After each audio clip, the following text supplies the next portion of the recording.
Oi, pessoal, tudo bem com vocês? Estamos dando sequência ao estudo do Evangelho segundo o Espiritismo. Hoje, nosso encontro número 56, no capítulo 10, Bem-aventurados os que são misericordiosos, parte 4. Vamos começando, então. A indulgência, item 16. Espíritas, queremos falar-vos hoje da indulgência, sentimento doce e fraternal que todo homem deve alimentar para com seus irmãos, mas do qual bem poucos fazem uso. A indulgência não vê os defeitos de outrem, ou se os vê, evita falar deles, divulgá-los. Ao contrário, oculta-os, a fim de que se não tornem conhecidos, senão dela unicamente. E se a malevolência os descobre, tem sempre pronto uma escusa para eles, escusa plausível, séria, não das que com aparência de atenuar a falta, mas a evidenciam com pérfida intenção. Com pérfida aqui ele quis dizer com uma intenção traiçoeira. Então, aqui, no caso, hoje vai ser falado sobre a indulgência, aquela questão que muitas vezes a gente tem, ou muitos de nós temos, né, de falar mal do próximo, falar mal da pessoa sem que ela tenha ideia que isso está acontecendo. Então ele começa assim: Espíritas, queremos falar-vos hoje da indulgência, sentimento doce e fraternal que todo homem deve alimentar para com seus irmãos, mas do qual bem poucos fazem uso. Então, vamos entender assim: nós estamos inclusos nesses poucos indulgentes? Eu diria que a maioria de nós não temos essa virtude. O texto continua: a indulgência não vê os defeitos de outrem, ou se os vê, evita falar deles, divulgá-los. Ao contrário, oculta-os, a fim de que se não tornem conhecidos senão dela unicamente. Então, se você vai falar de uma pessoa, para esta pessoa, no mínimo tem que ter o quê? Um convite, né? A pessoa, no mínimo, vai perguntar qual a sua opinião sobre isso. Você não vai ficar falando sem ter pelo menos uma atitude dela pedindo que você opine. Pelo menos eu imagino dessa forma, né? Você não vai dizer, ó, essa roupa não ficou bem para você, se você não foi perguntado se ela está bem ou não com essa roupa. Homens que me escutem, tentem fazer isso com a sua esposa sem ela ter perguntado. Mas se a pessoa fala, o que você pensa ao meu respeito? Aí vai da sua forma de expressar, né? Bom, aí você fala um pouquinho demais, né? Não deixa as outras pessoas falarem. Mas a maioria das pessoas não age dessa forma. A pessoa senta do lado, ela abraça, ela beija, ela dá tapinha nas costas. Aí a pessoa levanta, vai ao banheiro e fala: meu Deus do céu, essa menina não para de falar. Nossa, eu não estou suportando. Sabe esse tipo de coisa? A maioria das pessoas tem essa postura. Aí o texto aqui continua: se a malevolência os descobre, tem sempre pronto uma escusa para eles, escusa plausível, séria, não das que com aparência de atenuar a falta, mas a evidenciam com intenção traiçoeira. Então, na verdade, sabe aquela situação que você chega e fala dessa pessoa para uma outra? Olha, bem, ó, não é minha intenção, mas fiquei sabendo disso, daquilo. Depois, se a pessoa descobre que você falou, você fala, mas meu Deus, eu fiz isso para ajudar. Não sei se vocês já vivenciaram isso. Aí uma relação, talvez, que era até sólida, cai por terra, nunca mais se olha na cara, porque começou com isso, com uma mera vontade de ajudar.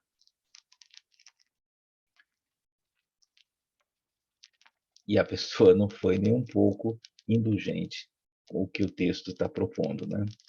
Vamos em frente. A indulgência jamais se ocupa com os maus atos de outrem, a menos que seja para prestar um serviço.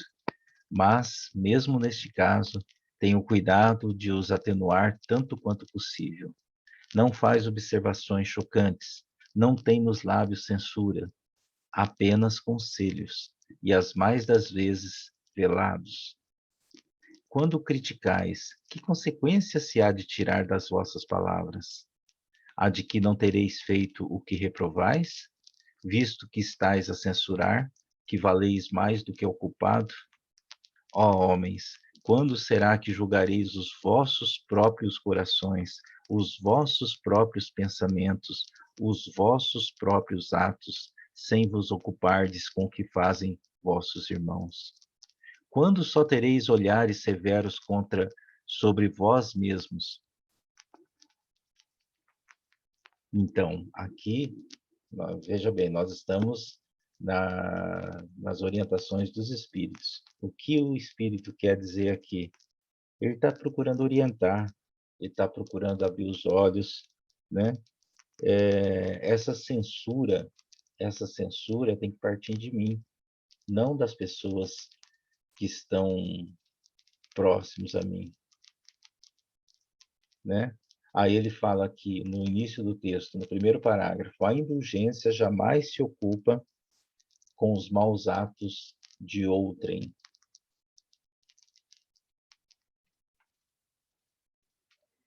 Veja, a indulgência jamais se ocupa com os maus atos de outrem. Entenda que entre ser indulgente e o não ser indulgente está aquela fase que você pode estar se tornando indulgente. Então, não é que você não possa fazer mais isso, mas é aquela questão de passar a tentar diminuir a frequência. Com isso, vai chegar uma hora, né, pela questão do hábito, que esse comportamento vai diminuindo até que ele se extinga. E aí, quem sabe, você vai entrar e passar a ser um indulgente. O texto continua: não faz observações chocantes, não tem nos lábios censuras, apenas conselhos, e as mais das vezes velados. Quando criticais, que consequência se há de tirar das vossas palavras? É essa pergunta: por que um indivíduo critica o outro? O texto fala, né? Que consequências há de tirar das vossas palavras? O que eu posso presumir quando uma pessoa critica a outra? Ela está criticando outra para dizer que ela não faz o que ela reprova no outro. Por isso ela está censurando. Mas se ela está censurando algo que ela não faz, indiretamente ela está dizendo que ela está num estágio superior ao outro. Eu censuro o que você faz porque eu não faço. Ou seja, eu sou melhor que você porque eu não faço isso. Entendeu? Essa é a visualização dessa postura. Então, segundo esse texto, a pessoa que censura é esse indivíduo. Ele quer mostrar aos outros o que ele não faz. E para falar isso, ele pega alguém que faz como bode expiatório, como exemplo, e diz: ó o que ele faz. no sentimento dele, ele pode apontar porque ele não faz isso. Ou seja, se Jesus chegasse aqui, eu poderia jogar a pedra porque eu não faço isso. Porque eu não tenho esse pecado. Então, se Jesus tivesse dito no momento do apedrejamento, quem não tem esse pecado, que atire a primeira pedra.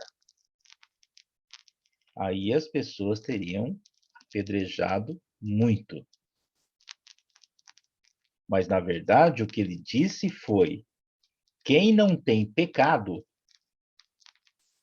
né? Quem não tem pecado, ele generalizou. Porque o censurador diz, ele faz isso. Mas se a gente pega um holofote e coloca no rosto desse censurador e deixa aí por uns 10, 15 minutos, eu pergunto, será que não vai aparecer alguma sombra? Pessoal, não é bem isso. Mas eu acho que ninguém pode censurar uma outra pessoa por determinada atitude só porque simplesmente nessa atitude eu não faço. Eu tenho milhões de outros defeitos. É isso que a gente tem que refletir.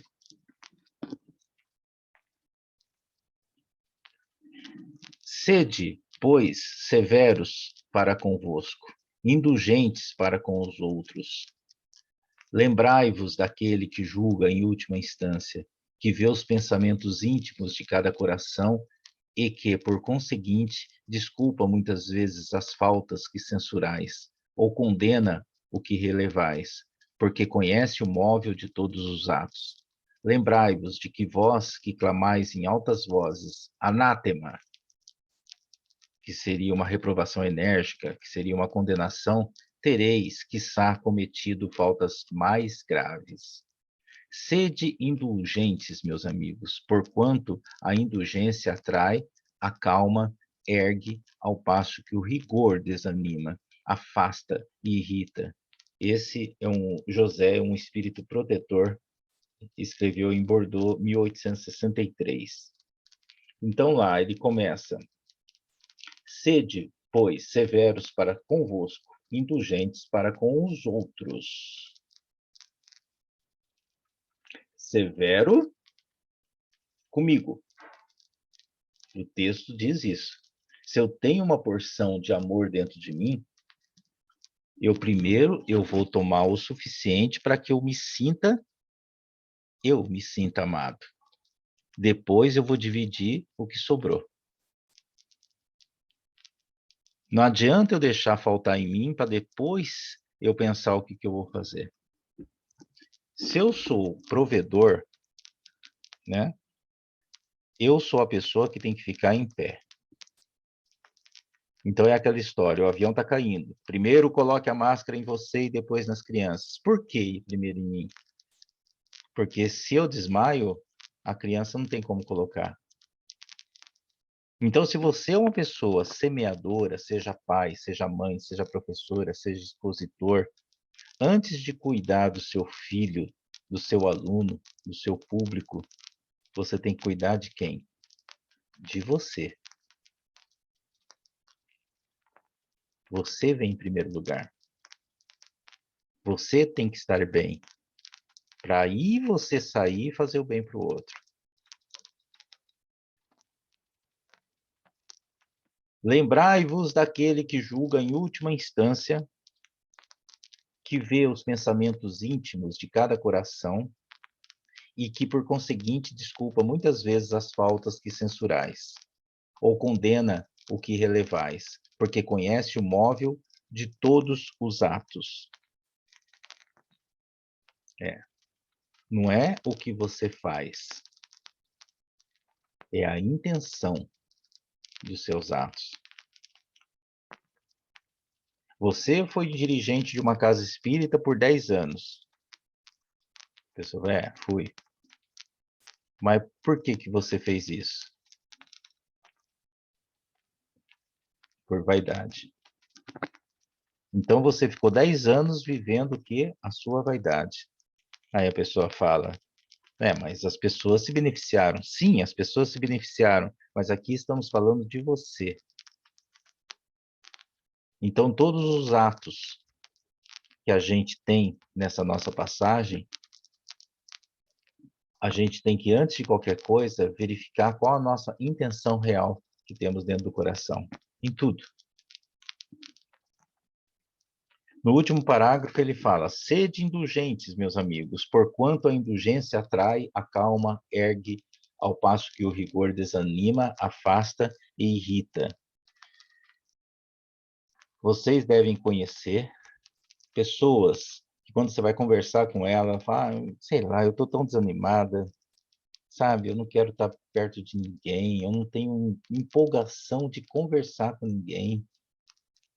Então, é esse o caminho que ele está colocando. Será que você não está assim porque você é amplamente crítico com você mesmo? Será que você não está tratando a sua vida com extremo rigor? Será que não é por isso que você é extremamente crítico com as pessoas? Sabe? Se eu tenho uma amizade com quem quer que seja, e aquela pessoa vai passar na minha casa, é uma pessoa que tudo que combina atrasa com frequência,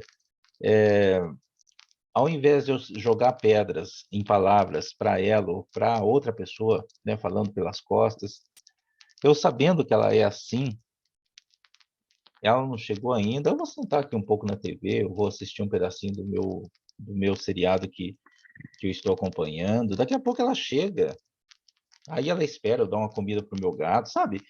Vamos levar a vida de uma forma um pouco mais compreensiva, né? Vamos entender um pouco os defeitos do amiguinho, né? Ao invés de simplesmente enchê-los de críticas,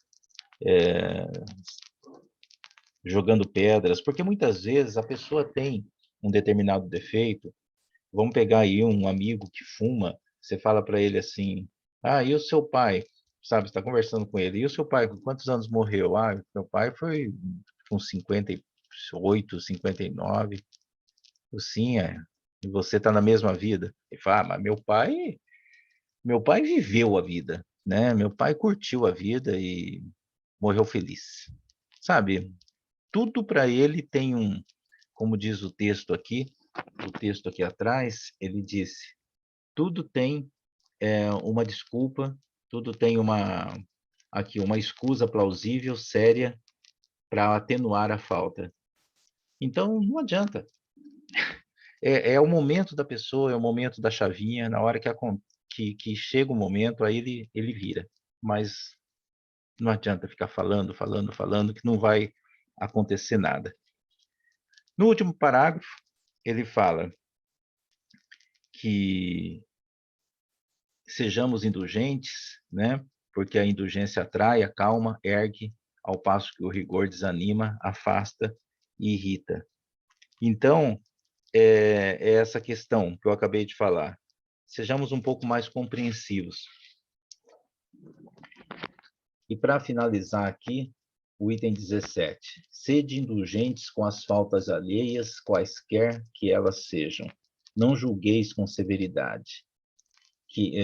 Não julgueis com severidade, senão as vossas próprias ações o Senhor usará de indulgência para convosco, como de indulgência houverdes usado para com os outros. Sustentai os fortes, animai-os à perseverança, fortalecei os fracos, mostrando-lhes a bondade de Deus, que leva em conta o menor arrependimento. Mostrai a todos o anjo da penitência, estendendo suas brancas asas sobre as faltas dos humanos e velando-as, assim, aos olhares daquele que não pode tolerar o que é impuro. Então, a primeira parte aqui desse texto é uma repetição do que a gente já viu, né? Aquela é uma orientação prática, né? Sustentai os fortes, animai-os à perseverança, né? Porque as pessoas se esquecem de fazer isso. Elogie, né? Valorize o trabalho de um palestrante, valorize o trabalho de um profissional que fez um trabalho que esse elogio vai ser muito bom para ele, né? Na verdade, eu estou colocando aqui um palestrante, mas pode ser um professor, um colega de trabalho, né? Depois ele coloca aqui, fortalecei os fracos, mostrando-lhes a bondade de Deus. Mas como que eu fortaleço o fraco, né? Mostrando a bondade de Deus. Mas eu tenho que falar que Deus é bom? Não. É mostrando a presença de Deus em nossa vida, nos pequenos momentos. E eu mostro isso que me apresentando, estando ao lado dela, nos piores momentos, sentando ao lado dela, ouvindo a pessoa. Muitas vezes você não precisa falar nada, você senta e ouve, porque muitas vezes a pessoa está ali naquele momento querendo desabafar. Só o fato de você estar ali, em silêncio, você está mostrando a ela a bondade de Deus. Compreendei todos a miséria infinita de vosso Pai, e não esqueçais nunca de lhe dizer, pelos pensamentos, mas sobretudo pelos atos, perdoai as nossas ofensas, como perdoamos aos que nos hão ofendido. Compreendei bem o valor dessas sublimes palavras, nas quais não somente a letra é admirável, mas principalmente o ensino que ela veste. Então, essa parte aqui sobre isso, nós já falamos também, eu acho que no último encontro. Eu tenho que pedir na certeza que eu poderei fazer igual. Perdoa como eu perdoei. Se eu não perdoar, eu não serei perdoado. É isso.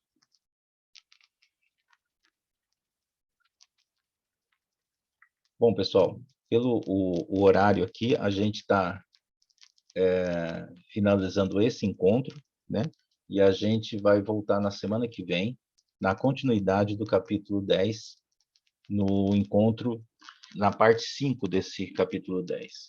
Uma ótima semana a todos e nos encontramos na próxima semana. Muita luz.